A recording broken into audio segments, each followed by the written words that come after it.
إن الحمد لله نحمده ونستعينه ونستغفره ونتوب إليه ونعوذ بالله من شرور أنفسنا وسيئات أعمالنا من يهده الله فلا مضل له ومن يضلل فلا هادي له ونشهد أن لا إله إلا الله وحده لا شريك له ونشهد أن محمدا عبده ورسوله اللهم صل وسلم وبارك عليه وعلى آله وأصحابه أجمعين يا أيها الذين آمنوا اتقوا الله حق تقاته ولا تموتن إلا وأنتم مسلمون يا أيها الناس اتقوا ربكم الذي خلقكم من نفس واحدة وخلق منها زوجها وبث منهما رجالا كثيرا ونساء واتقوا الله الذي تساءلون به والأرحام إن الله كان عليكم رقيبا يا أيها الذين آمنوا اتقوا الله وقولوا قولا سديدا يصلح لكم أعمالكم ويغفر لكم ذنوبكم ومن يطع الله ورسوله فقد فاز فوزا عظيما. أما بعد فإن أصدق الحديث كتاب الله وخير الهدي هدي محمد صلى الله عليه وسلم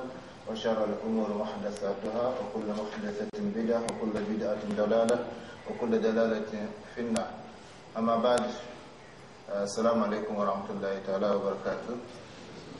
Donc les thèmes par le biais duquel Allah subhanahu wa ta'ala nous réunit ici dans cet amphithéâtre de l'École nationale de santé publique, NSP, c'est, contrairement à ce que vous avez dit, parce que j'ai beaucoup rigolé quand vous avez dit comment se fixer un objectif. C'est vrai qu'en sachant comment se fixer un objectif, vous pouvez décalquer pour les autres objectifs. Mais c'est le thème qu'on a toujours traité de façon générale, c'est-à-dire au pluriel, comment se fixer des objectifs. Et c'est un thème que nous avons déjà traité à l'école de la vie, qui est une école modulaire à l'université de Niamey, fondée depuis 2005. Et nous avons repris ce module compte tenu de son importance en 2007 au centre culturel Amir Sultan pour le public niaméen. Peut-être que vous n'étiez pas là. En tout cas, c'était gratuit, contrairement aux modules qui se font à l'université de Niamey, où il y a une participation financière à demander donc aux bénéficiaires. Donc, ce que nous allons présenter aujourd'hui, c'est le résumé du module spécial que nous avons offert aux gens en 2007 à Amir Sultan. Ce n'est pas le destinataire qui compte, mais c'est le contenu. Donc vous allez certainement trouver dans l'introduction des choses qui ne vous regardent pas, mais faites fi, l'essentiel, nous allons le voir, comment donc se fixer un objectif. Et comme je l'ai dit, compte tenu de l'importance du thème, nous ne voulons pas nous arrêter sans le finir. Nous allons, Inch'Allah, jusqu'au bout pour donc permettre de faire le tour, ne serait-ce qu'en faisant un journal, parce que vous avez, en tout cas au tableau, le texte qui s'affiche. Mais c'est un texte qui a beaucoup besoin d'être explicité. Et à l'école de la vie, on prend toute une demi-journée pour expliquer ce module. Et à la fin de la formation, chacun retourne avec une brochure du condensé du module pour pouvoir donc réviser et éventuellement mettre en application. Donc ce que nous allons vous présenter aujourd'hui, comme vous le voyez ici, module spécial, réplique du 4e module, comment se fixer des objectifs dans la vie. À travers cette école, nous avons traité une trentaine de modules, plus précisément 34 modules, et donc chacun constitue un livre dans un domaine ou sur un thème parmi les thèmes de la vie. Comment se fixer des objectifs, c'est le 4e module donc, au sein de cette école.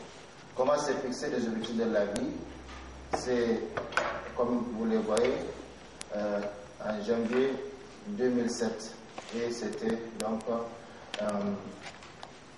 un module gratuit que nous avons offert aux gens à l'occasion de l'année grégorienne pour que les gens puissent entamer, débuter la nouvelle année avec des objectifs.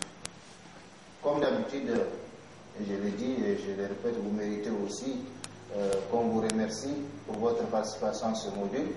Donc, certains d'entre vous ont déjà eu à subir la formation au cours du 4e module de l'école de la vie. Comme je l'ai dit, je m'adressais donc à ces gens qui étaient venus spécialement pour ce module.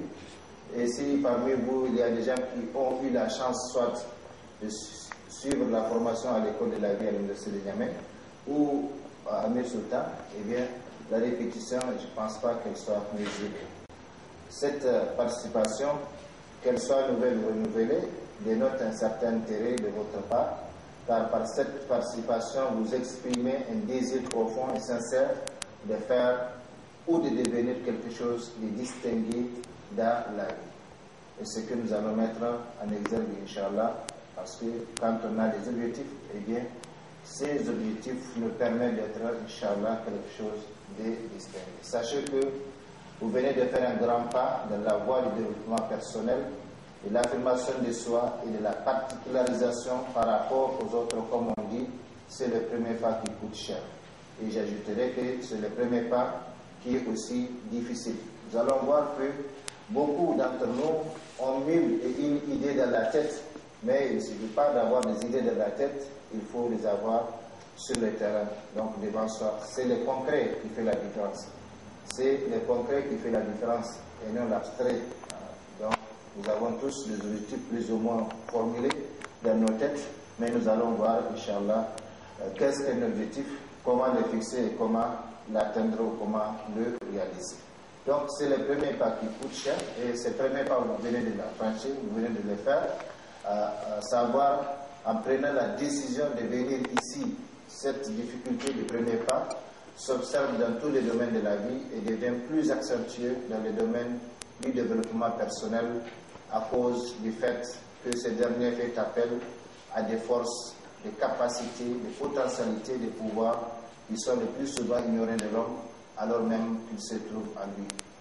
Ce terme fait partie, comme je l'ai dit, dans toutes les écoles, peut-être vous connaissez bien sûr, surtout ceux qui fréquentent l'Internet, qu'il y a cette discipline qu'on appelle le développement personnel.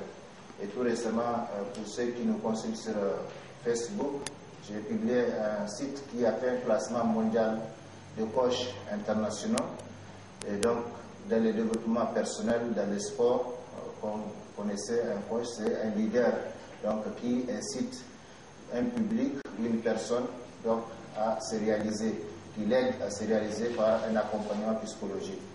Donc, sur ce site, j'ai trouvé, tout en ignorant bien sûr les critères de classement, il y a 81 coachs internationaux et je suis le 14e parmi ces 81, un coach international. C'est un motif de satisfaction, mais je disais dans ma réaction que si je savais, si je connaissais les critères de classement de ces coachs internationaux, eh bien peut-être ce serait un mobile supplémentaire pour moi de faire peut-être que pour la prochaine fois ou le prochain classement qu'on soit dans les 5 premiers ou dans les 10 premiers. Dans tous les cas, comme je l'ai dit, c'est un classement dont j'ignore les critères. Mais j'ai trouvé que sur 111 vidéos que j'ai mises en ligne, l'auteur s'est intéressé juste à 11 parmi ces vidéos pour faire ce classement. Donc, c'est un domaine qui est très important. Aujourd'hui, tous ceux qui arrivent à faire des exploits, à faire des réalisations, à emporter des élections par-ci, par-là, eh bien, ce sont des gens qui sont investis dans ce domaine d'une façon ou d'une autre. Raison pour laquelle je vous demande vraiment de bien suivre. Vous avez la chance, la double chance, non seulement vous êtes jeune, mais encore vous êtes dans le domaine et c'est vraiment l'occasion. Ne pensez pas que vous allez vous réaliser après les études. Nous allons voir la règle, c'est ici et maintenant. Donc, cette difficulté du premier pas s'observe dans tous les domaines de la vie et devient plus accentuée dans le domaine du développement personnel à cause du fait que ce dernier fait appel à des forces, des capacités, des potentialités, des pouvoirs qui sont le plus souvent ignorés de l'homme, l'homme avec grand H, la femme comme l'homme, alors même qu'il se trouve en lui. Nous avons en effet tendance à chercher toujours hors de nous les causes ou facteurs de la santé, de la paix, du bonheur, du succès, etc., alors que nous sommes plus ou moins directement ou indirectement le générateur ou le producteur de ces facteurs, car ils découlent le plus souvent, sinon toujours, de notre mental. C'est le mental qui décide de tout. C'est c'est mental, Dieu merci. Nous, à travers les analyses qui sont faites, nous n'utilisons même pas 1% du potentiel que Allah subhanahu wa ta'ala, que le Créateur subhanahu wa ta'ala nous a donné. Donc, ces derniers, c'est-à-dire les mentales, tel un jardin ou champ, ne laissent pousser et grandir que ce qui est sémé par son propriétaire ou les autres. Donc les parents, les éducateurs, la société. Mais avant tout cela, l'homme lui-même. Donc le mental de chacun de nous, c'est son jardin. Et c'est ce qu'il met dedans qui va sortir un jour ou l'autre. Il n'y a pas de doute que tout ce que nous semons un jour ou l'autre, nous allons récolter le résultat. La parole est une sémence, l'action est une sémence, le comportement